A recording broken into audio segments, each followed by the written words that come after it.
500,000 देके सूट ले मरे, तोरा जैसन खूबसूरत बहुत डरे। 500,000 दे के सूत जाइब रे, तोरा जैसे खूबसूरती पे मुँह दे रे।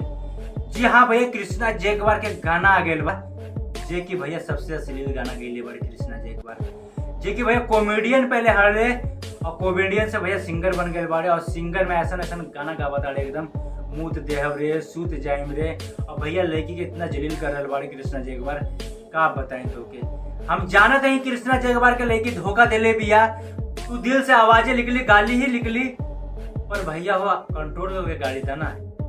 मार्केट में गाली देवे के का जरूरत बा, का दुनिया के जतावा के जरूरत बा कि हाँ कृष्णा जैकवार के दिल टूटल बा तो पूरा एकदम दुनिया देखे कि कृष्णा भैया के दिल टूटल बा, तो कृष्णा भैया एकदम गाली दे रहे बारे। भैया इस समाज में नहीं के होवे के चाहिए, काहे कि भैया भोजपुरी इंडस्ट्री है, कम से कम बचावा भोजपुरी इंडस्ट्री के। इतना बड़का भोजपुरी इंडस्ट्री है, अश्लील गाना गएबा तो कहाँ 8वां सूची में कहाँ भोजपुरी जाई। कमेंट करके जरूर बताइए भैया कि कृष्णा जैकवार काहे गए बारे, कृष्णा जैकवार के ऑफिशियल चैनल से गाना आयल बा, कमेंट करके जरूर बताइए भैया। भोजपुरिया समाज जिंदाबाद हो भैया।